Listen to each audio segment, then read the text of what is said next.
Todd Friel, our historian on the go, has managed to meet up with the team again. With all the travel going on, the different teams are like ships passing in the night. Let's see what Todd's been up to. Behind me is the world's most famous art museum, the Louvre, and it is loaded with wonderful, great pieces of old art.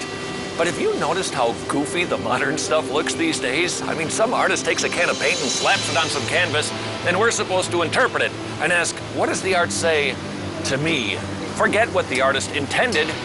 We're asked to simply respond.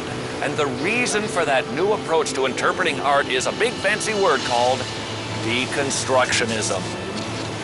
Frenchman Jacques Derrida spent a lot of time in French coffee houses and cafes where he created a new way to read books. He said, we need to deconstruct literature. I know that sounds weird, but it is weird. It's sort of like a wrecking crew who tears down a house piece by piece to discover what the builder did wrong. Deconstructionists teach it doesn't matter what the author wrote. What matters is what the literature means to me. The author must die that the reader might live. That's what they said. And if you think that's just highfalutin philosophical talk, it's not. You've actually seen deconstructionism at work. Here's where you've seen it. You go to a Bible study and the teacher asks, what does that verse say to you? That's deconstructionism inside the church.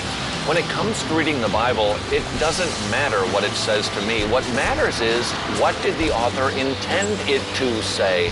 And that's why we shouldn't ask, what does the verse say to me? We should ask, what does the verse say, and how does that truth apply to me? But thanks to deconstructionism, we have some really bad art and some really bad Bible studies.